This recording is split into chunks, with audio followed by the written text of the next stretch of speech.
Good day, and welcome to another edition of the Military and Foreign Affairs Network. I am your host, the voice of reason. Today, February 23rd, 2022, we continue our coverage of the ongoing crisis between Russia and Ukraine. As we speak, it would appear that Ukraine has come under a major cyber attack, quite possibly from the Russian Federation.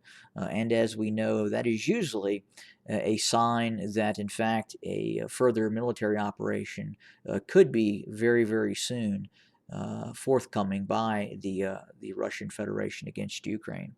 We've also heard that there continues to be news reports coming in today, at least from two different media outlets, one in the United States, one in Israel, that believes an attack by the Russian Federation on Ukraine would occur within the next 48 hours. And apparently, that information has been relayed to the president of Ukraine, and they believe, in fact, that this could be taking place again even before that 48 hours. Now, obviously, we've heard this sort of rhetoric before, and it has come and it has passed, but at the same time, we really continue to see the buildup of forces, the continued buildup of forces by the Russian Federation around Ukraine. So I've brought up my deployment map where we can kind of see the deployment of Russian forces, and I wanted to talk about just briefly what I felt would happen if and when the Russians actually move in force into Ukraine. Now, obviously, some would argue that the invasion has already started, but again, I would say I would caution that thought process, as we have not really seen a true military operation on Ukraine as of yet. And when we see that, we will absolutely know that a military operation is underway, if in fact the military objective would be to destroy the government in Kiev and seek regime change. Now, we could see two different things, or both of these strategies start to come to fruition by the Russian forces. So, the way they're currently positioned, it would appear that they are looking for two. They're looking to conduct two main baseline strategies. One is to cut off the Ukrainian military in eastern Ukraine. And what we would see in that operation is obviously these units over here with the 8th Combined Arms Army, with the led by the 150th Mechanized Rifle Division or Motorized Rifle Division. This is a reinforced division, a little bit bigger than normal Russian military divisional structures. That includes 7 battalion tactical groups outside of the Donbass area, and an additional 3 to 4 that are actually inside of the separatist area. So obviously, we would have about a dozen battalion tactical groups that could deploy against the Ukrainian military that runs along the border. And then obviously, too, there are about 20 to 30,000 separatist forces in a variety of brigade sets that are in the eastern separatist areas. But in all likelihood, we would see elements of the 20th Combined Arms Army consisting of the 3rd Motorized Rifle Division, and we would also see elements of the 1st Guards Tank Army consisting of the 4th Guards Tank Division and the 2nd Motorized Rifle Division, along with other units as well, quite possibly some airborne and Spetsnaz units, in conjunction with both the 6th and 2nd Combined Arms Army, consisting of the 47th Tank Division, 138th Motorized Rifle Brigade, 25th Motorized Rifle Brigade and the 200th Arctic Motorized Rifle Brigade as well. And again, these forces would be focused on shooting down around Kharkiv or Kharkov, uh, and then continuing down with the goal of enveloping the Ukrainian forces that are squared off against the separatist forces. At the same time, we would also likely see forces from the Crimea, consisting of the powerful 58th Combined Arms Army of the Southern Military District.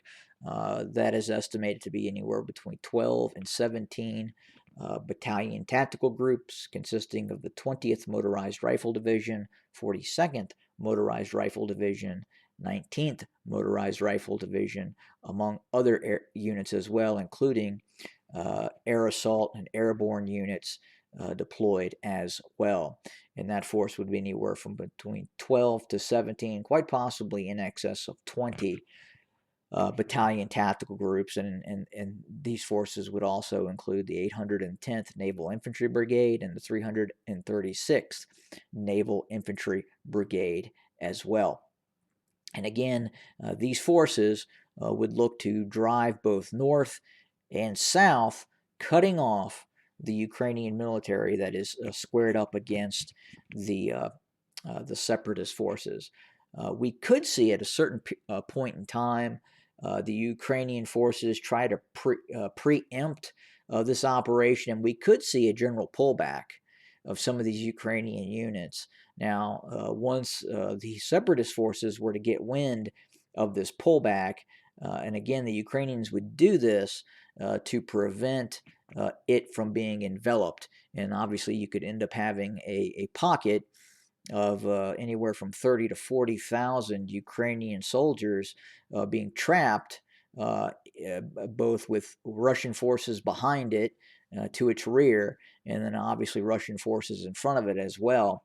And these forces could be eventually cut off and either destroyed in zone or forced to capitulate, which would be just a traumatic battlefield defeat for the Ukrainian army. I think that is objective number one.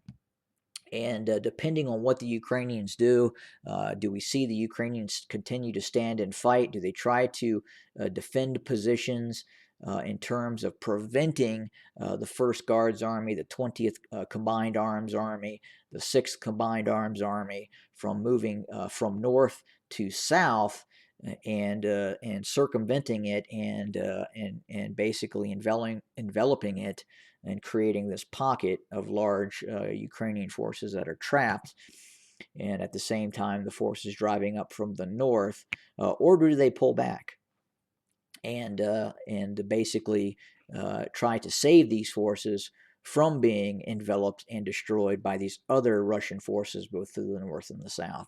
Again, very hard to say at this point, but we are starting to see the Ukrainians call up reserves.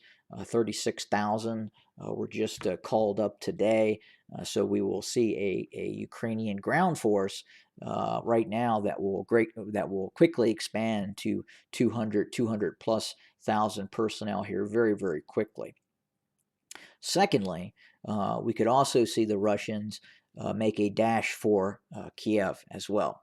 So in the north here, they've positioned a very robust force, maybe not quite enough, but it is possible they could make a drive towards Kiev to at least threaten Kiev and make the government evacuate Kiev. So up north here, you have the 41st Combined Arms Army consisting of the 144th Motorized Rifle Division. That unit is normally based here anyway. It's been augmented by the 90th Tank Division from Eastern Russia, the 35th Motorized Rifle Brigade, and the 55th Motorized Rifle Brigade. And this is more of a light infantry type of unit, the 55th. And we're looking at anywhere from 10 to 13 battalion tactical groups. That may be a little bit of a underestimate, and you also obviously would have Spetsnaz and airborne forces also deployed assisting some of these forces, quite possibly. Additionally, again, this is the drive on the west side of the Dnieper River, so the Dnieper flows from north to south.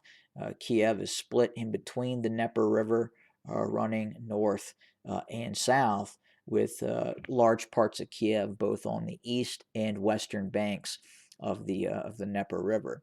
So the West Bank offensive of the Dnieper River, coming down the west side of the Dnieper River, would consist of the 38th Combined Arms Army with roughly 6 battalion tactical groups, and the 35th Combined Arms Army, consisting of a further 6 to 7 battalion tactical groups. So you're looking at, on the low estimates, around a dozen battalion tactical groups that could also, again, be augmented by both Belarusian forces and quite possibly additional Russian Spetsnaz and VDV forces and National Guard forces that would be heading down the West Bank. And then again, on the east bank of the Dnieper River, you would have again the 41st Combined Arms Army with those forces consisting of 10 to 13 battalion tactical group sets.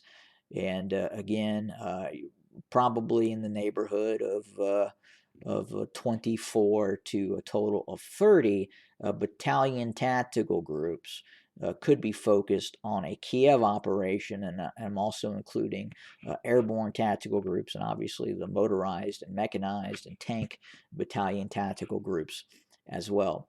So two very distinct operations. One quite possibly to envelop and make these Ukrainian forces, 40,000 of which are deployed against the separatists, to capitulate, and then quite possibly another operation to drive towards Kiev. So if the Ukrainian government finds itself a few days after this Russian operation starts with a lot of its forces surrounded by Russian forces in the east and Russian forces driving on Kiev, you could start to see a scenario where the thought process behind the Russian general staff is to get the Ukrainian military, the Ukrainian government, to capitulate.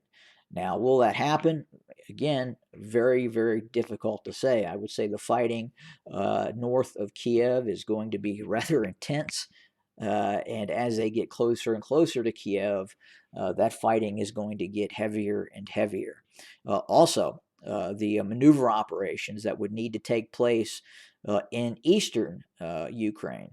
Again, this is not a simple operation the Russians are setting up around Kharkiv, Kharkov, and obviously in the south as well. This is a very complex operation that is going to require the suppression of Ukrainian air defense systems. There's going to have to be some sort of fairly large-scale air campaign. You're going to see a lot of cruise missile strikes. And again, those air defenses of the Ukrainian military are going to have to be suppressed, where the Russian military is going to be able to both maneuver with its ground forces and at the same time be able to provide those ground forces with its version of close air support and continued air support and airstrikes from Russian aircraft, such as Su-24s, Su-34 fullbacks, and other assets as well, including Su-25 Frogfoots. But again, this operation here, again, is going to be very complex, and there is obviously room for error. No plan survives first contact with the enemy, and we could see the Ukrainians attempt to robustly try to defend itself and make it very, very difficult on the Russians in terms of the Russians surrounding this force in the southeast. But I would say that would be objective number one for the Russians initially in any quote-unquote invasion of Ukraine. Would be the envelopment of these forces, or forcing these forces to pull back from eastern Ukraine. and then secondly, a operation towards Kiev as well. Both of these operations would be fraught with the possibility of heavy casualties, and again, the possibility of, in some cases, a certain level of battlefield defeats that the Russians could run into. But again, nothing has started yet, and we're watching this very, very closely on what could be a very, very large Russian operation against Ukraine. And as we talked about before, quite possibly one of the largest land battles taking place since World War II. But we'll continue to cover, and more to come very, very soon. Have a good day, everybody.